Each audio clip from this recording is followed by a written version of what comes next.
Hello there. Welcome to Jamaica Magazine. I'm Adrian Atkinson. I hope you've been taking personal responsibility for your health as the COVID-19 new cases trend downward.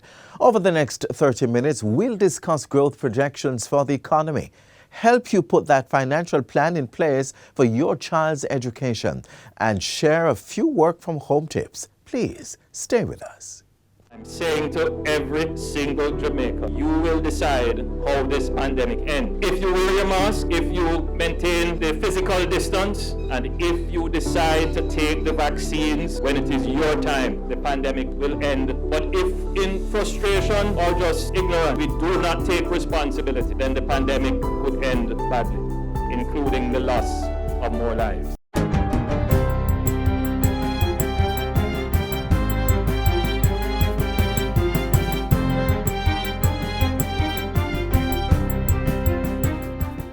Good day, I'm Theodore Henry, and this is your JIS News for Thursday, September 23, 2021. $250 million have been provided by the Ministry of Agriculture and Fisheries to assist farmers affected by tropical storms Ida and Grace. The allocation is from the Production Incentive Program. It includes $70 million for crop support such as seeds, planting materials, pesticides, and other inputs. $30 million will support the poultry and small ruminant industries. Of this, $100 million of support to be provided, Madam Speaker, $28 million will be made available for distribution through the Members of Parliament. 29 constituencies have been identified with significant damage, and these Members of Parliament will be receiving $750,000 each to provide support in these areas. A further 13 constituencies have been identified with less substantial damage, and these Members of Parliament will receive $500,000 each. The remaining $71,750,000 will be disbursed under the recovery programs being executed by the Rural Agricultural Development Authority, RADA. Further support will be provided in the amount of $100 million for registered farmers to purchase fertilizers at a 15% reduced price on the four most widely used products. This will begin on October 1 through to December 31 or until the funds have been exhausted. The ministry will also be providing support in the amount of $50 million to banana and plantain farmers for material inputs such as fertilizers and pesticides. Based on the assessment of the damage from the two tropical storms, the total estimated cost required for the recovery of the sector is approximately $2 billion. And the ministry will be making the relevant presentation for the required support towards the full recovery effort. We are committed to working with the Cabinet and the Ministry of Finance and the Public Service in identifying additional support to return the sector to full productivity. Over 21,000 farmers were affected by the flood rains, with more than $1.7 billion in losses to crops and livestock. Staff of independent schools are to receive benefit under the government's COVID-19 Allocation of Resources for Employees CARE program. This follows approval by Cabinet of $250 million for the payment of a one-time grant of $40,000 to academic and administrative staff and $25,000 to ancillary staff. Information Minister Favour Williams says the Education Ministry made the request. She was addressing yesterday's post-cabinet press briefing. There are over 5,000 persons in 294 institutions registered with the Independent Schools Unit of the Ministry. The grant would only apply to employees of those independent schools at the primary, secondary, and tertiary levels as approved and submitted to the CARE program by the Ministry of Education, Youth and Information. Minister Williams says despite the impact of the pandemic, employees in public educational institutions remained employed and continued to receive salaries and relevant allowances. In addition, approximately 2,140 registered officers working in early childhood institutions received grant payment through the CARE program. A dedicated emergency number has been activated to respond to calls reporting child abuse or neglect. The hotline, 211, was launched during a virtual ceremony on Wednesday and provides an easy avenue for children to self-report when they are being victimized. It is also for use by persons who wish to make a report of child abuse or neglect. This helpline will be manned 24 hours by child care professionals, as I said in the ad, and it's a significant addition to the overarching system to protect the nation's children. The 24-hour hotline is the first of its kind in Jamaica and replaces 888-PROTECT, which was sometimes difficult for children to remember and dial. The Child Protection and Family Services Agency, CPFSA, through the National Children Registry, NCR, which is authorized to collect information, is managing the calls. Our officers can receive calls remotely, which is in keeping with the call center standards. Importantly, we are now able to track the number of calls received on any given day through our call reporting software. This technology is ensuring that all our calls are received, dispatched, and actioned immediately. There is also collaboration with the Center for Investigation of Sexual Offences and Child Abuse, CISOCA, Office of the Children's Advocate, and all other relevant agencies to give assistance where needed. The Bureau of Gender Affairs has commenced sensitization sessions to educate Jamaicans about aspects of the proposed Sexual Harassment, Protection and Prevention Act 2021. The Bureau of Gender Affairs, I know, has already been going to different institutions, sharing information about the bill even before it passes, and that will be ramped up after its passage. Leader of Government Business, Senator Kamina Johnson-Smith, opened the debate in the Senate recently. She said the Ministry of Culture, Gender, Entertainment and Sport, through the Bureau of Gender Affairs, is also in discussions to provide simplified models of the policy statement for micro, small and medium-sized enterprises. The bill contains provisions for dealing with sexual harassment in the workplace, schools, correctional institutions, places of safety, nursing homes, medical and psychiatric facilities, among other places. Chief Justice Brian Sykes is reporting that the efficiency of Jamaica's courts has improved despite the challenges from the COVID-19 pandemic. While speaking recently during the swearing-in of 12 new judges, Chief Justice Sykes said the country's gun court has also met international standards. It now has 10% or less of its total caseload in backlog, and that is gross backlog, and 5% or less of its caseload in net backlog, and that is consistent with the best performing courts globally. According to the Chief Justice, the Revenue Court should be completely backlog-free by October, and the case clearance rates in the parish courts have increased. In respect of the parish courts, they have exceeded the performance target set based upon our strategic plan, which was launched last year. That is something that we should be proud of. Justice Sykes says this improvement shows that despite the challenges caused by the pandemic, judicial officers remain committed to serving the people of Jamaica. And finally, Jamaica has been elected to serve for the next 3 years as a member of the Executive Committee of the Pan American Health Organization, PAHO.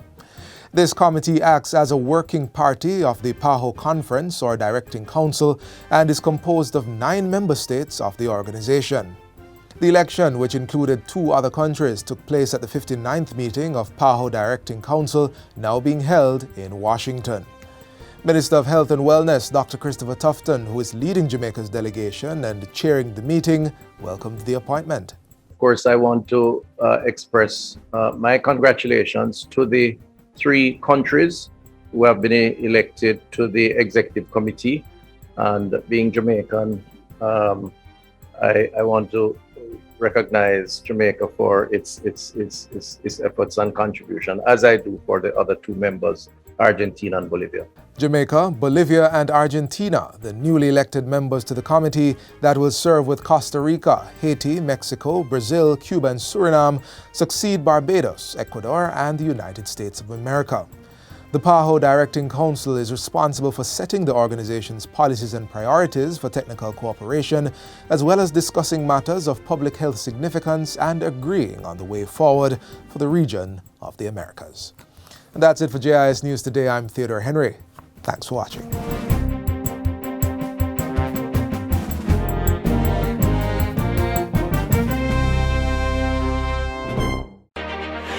Jamaica and its workforce are advancing quickly. Life-changing opportunities are arising. You need training and support. We are the Renewed Heart NSTA Trust, committed to providing new and emerging skills training and opportunities. Come to Heart. We'll help you claim your place in the workforce of the future. The economy is showing signs of recovery from the impact of COVID-19. Although not out of the woods yet, it's very encouraging. Let's look at the performance up to June this year. Finding that middle ground to balance the COVID-19 containment measures and the economic activities has been reaping dividends. Preliminary figures are showing growth of double digits. We are going for growth right now.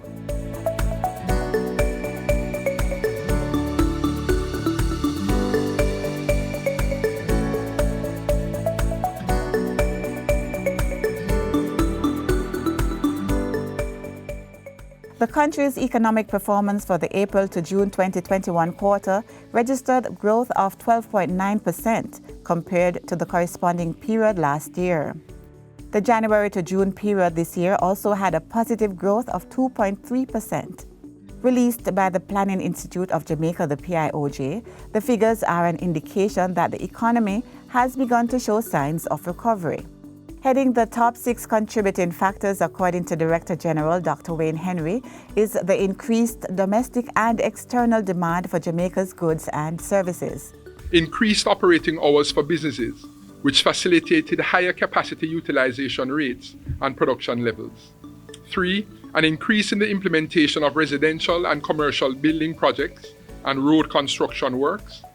4, improved weather conditions, which facilitated growth in the agriculture and electricity and water supply industries. 5, higher levels of employment relative to the closure of businesses and layoffs caused by the lockdown in the corresponding quarter of 2020. And 6, higher levels of business confidence associated with the prospects for strengthened economic outturn in the short to medium term. For the goods producing and services industries, major growth was recorded for the April to June 2021 quarter. The services industry increased by 14% over the period, with the goods producing industry recording growth of 7.8%. Top performing sectors are hotels and restaurants, with a 330.7% increase, due mainly to a sharp increase in visitor arrival. There was a 50% increase for other services and a 16.5% for transport, storage, and communication. Air transport subcomponent largely reflected increased passenger movements of 842,069, up from 38,408. Maritime transport subcomponent due to an estimated 16.6% growth in cargo handled at the heavier weighted Port of Kingston. Meanwhile, construction grew by a little over 18%, and agriculture, forestry, and fisheries went up by 10.3%. Dr. Henry says growth in agriculture was driven by other crops, which grew by 17.6%, reflecting higher production in 8 of the 9 crop groups. This performance was due to a rise in hectares reaped and output per hectare reaped. The most significant increases were recorded for potatoes, up 28.3%, vegetables, up 27.8%, and condiments, up 20.2%. On the employment side, approximately 84,400 persons were re-employed as at April this year, following the loss of over 151,000 jobs during the initial stages of the COVID-19 pandemic in July 2020. This is taken from the April 2021 Labor Market Survey. Despite the positive outturn, the period also saw a decline in the employed labor force by 40,500 persons relative to the same period in 2019. This is because no survey was undertaken in 2020 due to the COVID-19 pandemic. However, Dr. Henry says the data is not comparable because of the seasonality factors, especially when compared with January 2020, when Jamaica recorded its pre-COVID-19 employment high. It is important to note that employment levels have increased since July 2020 as the economy gradually reopened. Pre-COVID employment levels should be attained in fiscal year 2022-23. The overall unemployment rate in April was 9%, which was 1.2 percentage points lower than the corresponding period in 2019. So what's the economic outlook for the short term? Growth of 4 to 6% is projected for the July to September 2021 quarter. This is dependent on local industries, global economies, and employment levels gradually recovering from the fallout sparked by the pandemic. However, on the downside of things, growth could be overshadowed by adverse weather conditions during the hurricane season, downturn in mining and quarrying, and the spread of new variants of COVID-19 and its impact on the domestic economy. Notwithstanding these, the outlook for the short term remains very positive. It is anticipated that for all quarters of fiscal year 2021-22, the country will record higher levels of output relative to the subdued performance for fiscal year 2020-21 due to the restrictions caused by COVID-19. Consequently, the PIOJ's projection is for growth in output within the range of 6% to 10% for the full fiscal year. It should be noted, however, that the economy is not expected to attain pre-COVID GDP levels until fiscal year 2023-24. It has not been an easy year and a half, and right now as we navigate this third wave of COVID-19 infection, it is expected that more stringent measures to limit the spread may be applied. And the challenge will continue to be how to effectively manage the spread of the virus while enabling an environment for growth.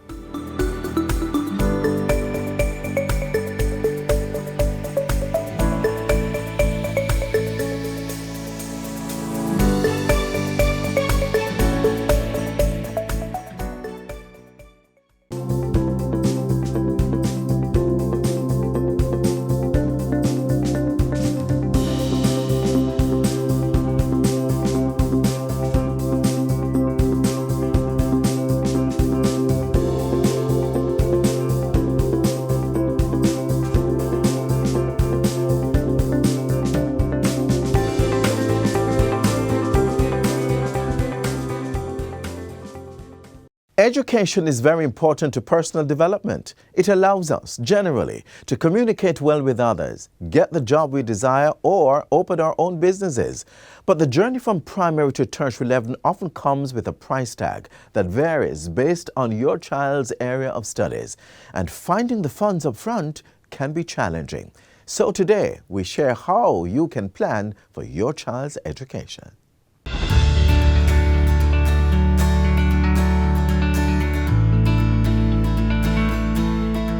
Hello everyone, I'm Xavier Campbell, an educator, financier and entrepreneur. Education is very important to our development and can take years to achieve the highest level. It is also very costly and some persons will have a difficult time finding the money up front, especially in the absence of careful financial planning. So, within the next few minutes, I want to share a few steps that will guide your approach to financing your child or children's education. Let's start with, when should we begin that financial planning? According to the Chinese proverb, the best time to plant a tree was 20 years ago. The second best time is now. Although there is no perfect time to begin planning for your child's tertiary education, starting as early as possible is the best way to ensure you are prepared financially and avoid the common pitfalls. Having a step-by-step plan is the best way to ensure that you are able to finance your child's education without sacrificing your personal financial plan.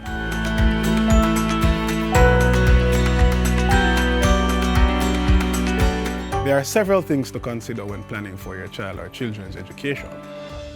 However, most notable among them are parents must identify the future costs of tertiary education and have a clear sum in mind of what their target will be. Then work their way backwards to present and see how best they can earn to realize the future goal. A clear financial plan should be put in place either by the parents themselves or with the help of a professional financial planner. The discipline is what follows the plan to ensure that all financial objectives are being taken care of in terms of allocations and meeting the various timelines set out by the plan. Once all incomes and expenditures remain in accordance to the plan, by the time your child reaches maturity, their tertiary education funding would have been readily available to offset the costs associated.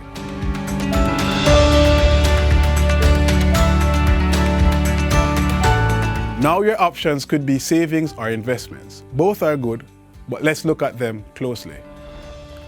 There are basically two ways to make money. One, you work for money. Two, your money works for you. So savings is the process of putting aside a portion of your income for future use. In this case, we're talking about education. So if you're going to save, you need to put aside some of your income to ensure that you're able to offset the cost of your education in the future. While investment is you putting money aside that will generally earn interest over the period of time that you put it aside for. Therefore, having a plan inclusive of savings and investments can put parents in a better position to offset the future expenses of education.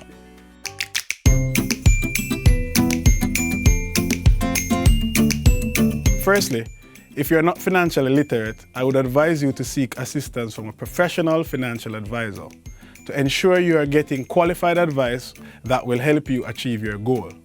Here are the 5 steps of planning your child's education. Step 1, set target date. Step 2, find current cost of the education. Step 3, find target amount. Step 4, estimate the returns you can generate. And step 5, calculate the monthly contribution. Here are some additional things to consider. A partner plan is a very good thing. Creating a savings account and/or fixed deposit. Invest in one of the various educational products available from a preferred financial institution. And maintain your discipline while ensuring that the projected amounts are allocated at the appropriate time to achieve your financial goal effectively and efficiently.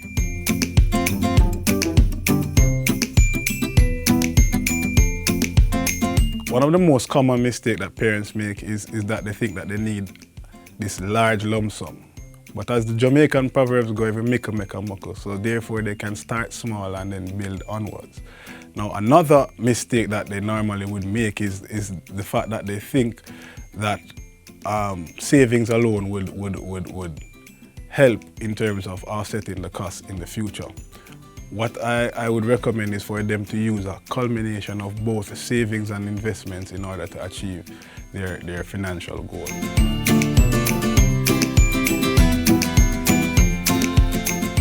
So the first disadvantage I want to speak about is the inability to set financial goals. So you not being able to set goals will also lead to you being demotivated and lack the knowledge that is required to achieve that goal. And as a result of that demotivation and that lack of knowledge that is required, then there is no direction. So we consider it to be a lack of direction, right? And if there's a lack of direction, then what will happen is that poor financial outcomes will be the result of that. In concluding, planning for your child or children's education is not just dependent on the numbers. Rather, it's a combination of several factors, namely social, personal beliefs, religious, your way of approaching, and general outlook at life. However, the cost of education on a rise. Parents are looking at various investment vehicles to secure their child or children's future. Judicious planning for your children's future is essential, and empowering them with an education plan is a wise thing to do. Start to reap maximum benefits very early. Create a sustainable future for them to bloom in.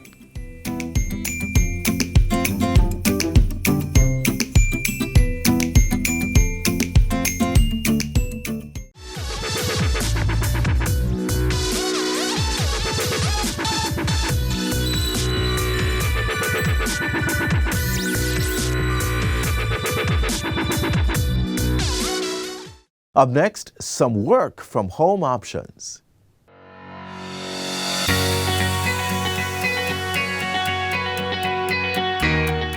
There are many among us that have long mastered the concept of working from home.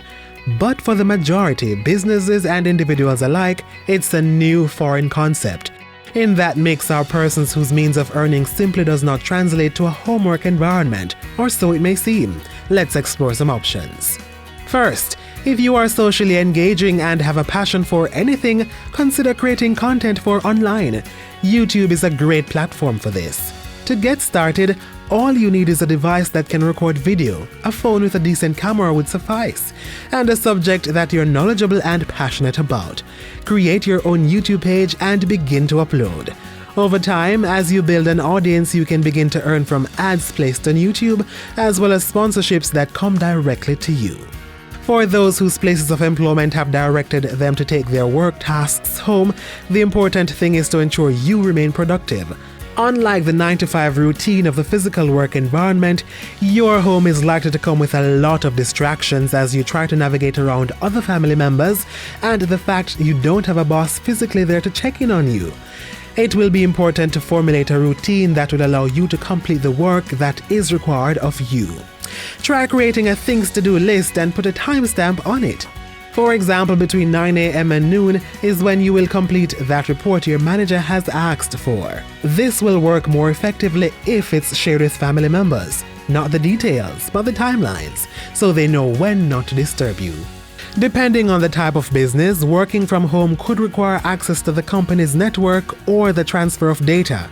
And this brings me to my third and final point.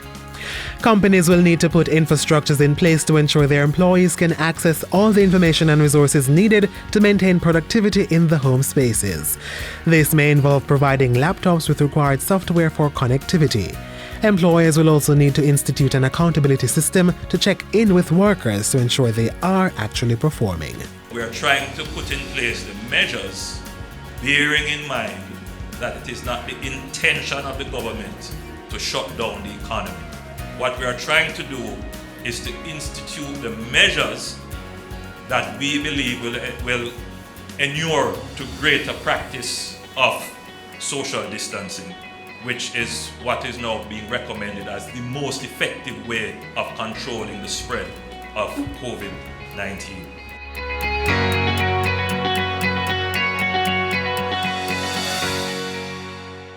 We work to make communities safer by essentially looking at the structures in the community that contribute greatest to social capital building.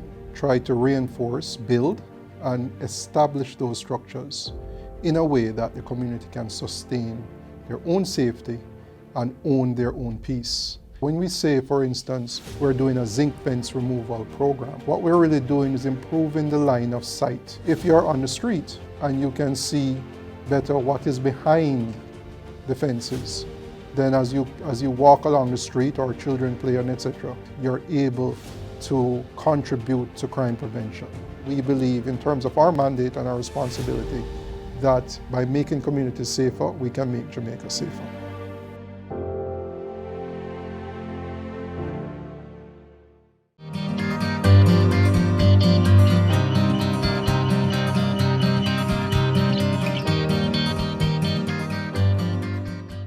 And this is where our journey ends, but only for today.